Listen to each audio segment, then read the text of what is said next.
আপনারা ছবিতে যেটি দেখছেন এটি আসলে একটা পাখি, সুপার বার্ড অফ প্যারাডাইস। আচ্ছা, এবার এই পাখিটিকে দেখুন। এই চমৎকার পাখিটির শেষে এই অদ্ভুত প্যাঁচানো অংশটাই এর লেজ। আচ্ছা বলুন তো এটা কি?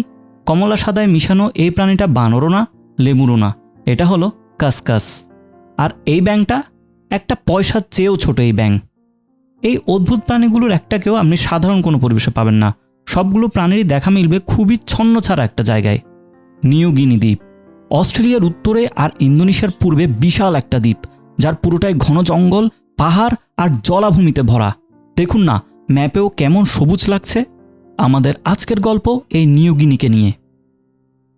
নিউ গিনি দ্বীপের কথা বলতে এলেই প্রথমে আসবে বার্ড অফ প্যারাডাইসের কথা। একটা সত্য কথা বলি, আমার মতে দুনিয়াতে এর চেয়ে সুন্দর পাখি আর নাই। যেমন ধরেন এই গ্রেটার বার্ড অফ প্যারাডাইস, এরকম লেজ দুনিয়ায় আর কোনো পাখির আছে?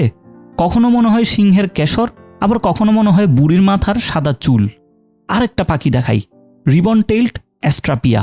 দূর থেকে দেখলে মনে হবে যেন দুটো সাদা ফিতা নেমে গেছে এদের লেজ বেয়ে। যখন পাখিটি আকাশে উড়ে তখন এই ফিতা দুটো বাতাসে ভাসতে থাকে। রাজিয়ানা বার্ড অফ প্যারাডাইস তো ভাই আরও সুন্দর, পুরো লাল রঙের ঝাড়ু নিয়ে বসে আছে নিজের পেছনে। পুরো দুনিয়ার ৪৫ জাতের বার্ড অফ প্যারাডাইসের মধ্যে ৪০ জাতি আছে এই নিউ গিনি দ্বীপে। আরও একটা জিনিস আছে ৭৩৫ জাতের প্রজাপতি। বিশ্বের বৃহত্তম যে প্রজাপতি সেটার বাস নিউ গিনিতেই। পাখাসহ ১০ ইঞ্চি লম্বা, মানে আকারে ছোটোখাটো একটা পাখি। নাম কুইন আলেকজান্ড্রাস বার্ডউইং। তবে এই প্রজাপতির মতোই আরেকটা জিনিস আছে নিউ গিনিতে, এশিয়ান অ্যাটলাস মথ। দেখুন কত বড় মথ, মানুষের হাতের তালু থেকেও বড়। অ্যাটলাস মথের জুনিয়র ভাই হারকিউলিস মথ, এর আকারও কিন্তু কম বড় না। আচ্ছা, বড় জিনিস তো অনেক দেখলেন, এবার আপনাদের একটু ছোট জিনিস দেখাই। একটু না, অনেকটুকু ছোট। নিউ গিনির অ্যামাও ব্যাং, দুনিয়ার সবচেয়ে ছোট ব্যাং, যে কিনা একটা পেন্সিলের আগাতেই এঁটে যাবে। দেখেন অবস্থা, একটা পয়সার উপর রাখলে সেখানেও বসে থাকতে পারে। শুধু ব্যাং হিসেবে না, দুনিয়ার সবচেয়ে ছোট মেরুদণ্ডী প্রাণী এই অ্যামাও ব্যাং। নিউ গিনির গহীন জঙ্গলে গবেষকরা এর হদিস কেমনে পেল সেটা নিয়ে আরেকটা গবেষণা হওয়া উচিত। নিউ গিনিতে প্রায় ২ লক্ষ প্রজাতির পোকামাকড় আছে, যা সারা বিশ্বের ৫ থেকে ১০%। পোকার কথা বললে জুয়েল বিটলের কথা বলতেই হয়। এই বিটলটা এত সুন্দর, মনে হয় যেন পিঠের ওপর চারুকলার স্টুডেন্টরা ড্রয়িং করে দিয়েছে। আচ্ছা বলেন তো ভাই, এই ধারালো নখ কোন প্রাণীর? এত লম্বা আর ধারালো নখ দিয়ে যে কাউকে ফালা করে দিতে পারবে। না, এটা কোনো বাঘ সিংহের না। এই নখ হলো নিউ গিনির অন্যতম আকর্ষণ ক্যাসোয়ারি পাখির।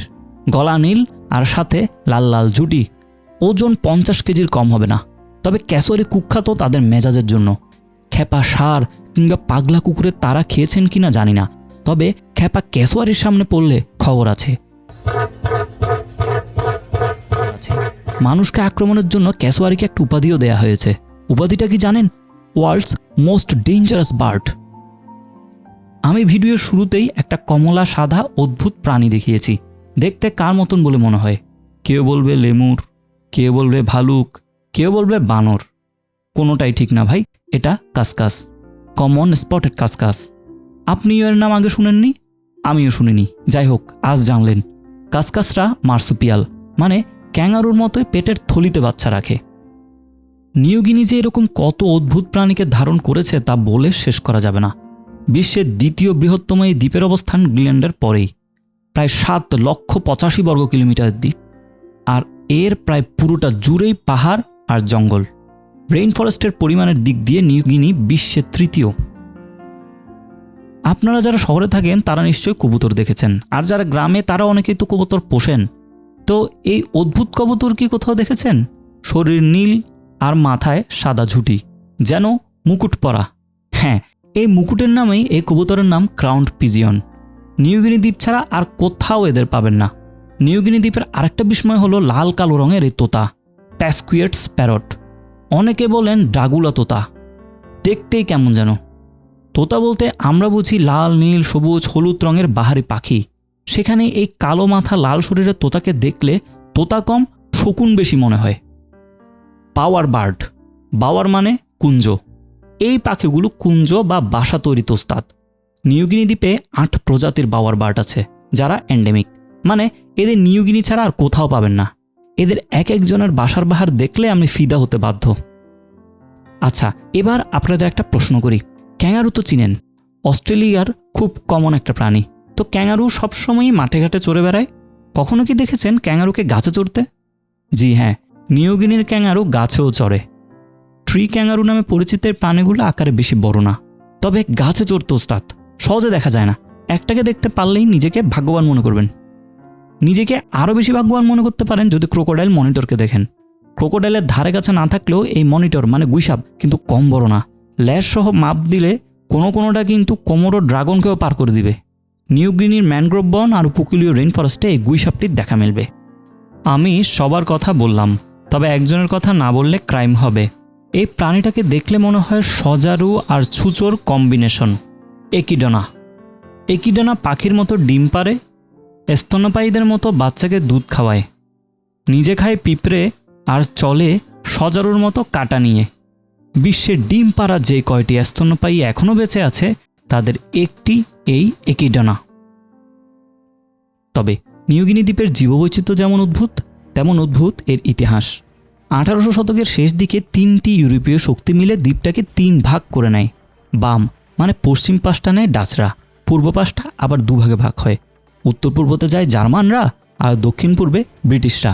তবে প্রথম বিশ্বযুদ্ধের পর অস্ট্রেলিয়া করল কি, তারা জার্মানির অংশটা দখল করে নিল আর ব্রিটেন তাদের অংশটা নিজ ইচ্ছাতেই অস্ট্রেলিয়াকে দিয়ে দেয়। তো অস্ট্রেলিয়া এবার পুরো পূর্ব অংশের মালিক হয়ে গেল। দ্বিতীয় বিশ্বযুদ্ধে জাপান নিউগিনিতে আক্রমণ করলেও পুরো দ্বীপ দখলে নিতে পারেনি, তবে ভালোই ক্ষয়ক্ষতি হয় দ্বীপের। সমস্যা শুরু হয় 1962-তে এসে। ডাচরা যাওয়ার আগে তাদের ভাগের অধিকার ইন্দোনেশিয়াকে দিয়ে যায়, কিন্তু বাসিন্দারা চাচ্ছিল স্বাধীনতা। কথিত আছে ইন্দোনেশিয়ার সেই অংশে একটা ভোটেরও আয়োজন করেছিল, আমাদের সাথে থাকবে নাকি স্বাধীন হবে। তবে সবাই না, শুধু 1000 জন বাছাইকৃত রিপ্রেজেন্টেটিভ এই ভোটে অংশ নেন।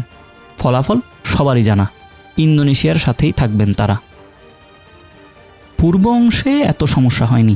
অস্ট্রেলিয়া ভালো মানুষের মতোই 1975 সালে তাদের স্বাধীনতা দিয়ে দিয়েছিল।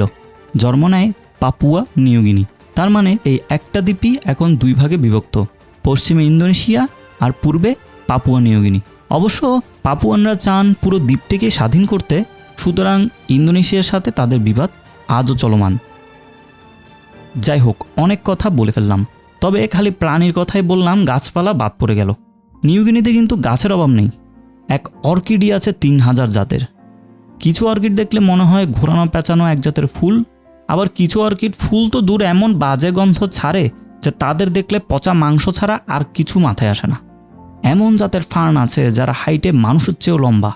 আর কিছু জঙ্গল দেখলে তো ডাইনোসর আমলের জুরাসিক পার্কের কথা মনে পড়ে যায়।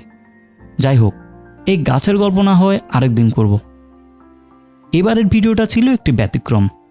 জিও পলিটিক্স না, বরং জিও নেচার বা জিও ওয়াইল্ড লাইফও বলতে পারেন। আসলে নিউগিনি দ্বীপটাই এমন অদ্ভুত রহস্যের আধার। আপনারা ভবিষ্যতে কোন ধরনের ভিডিও চান অবশ্যই জানাবেন কমেন্ট বক্সে। আবার দেখা হবে। ধন্যবাদ।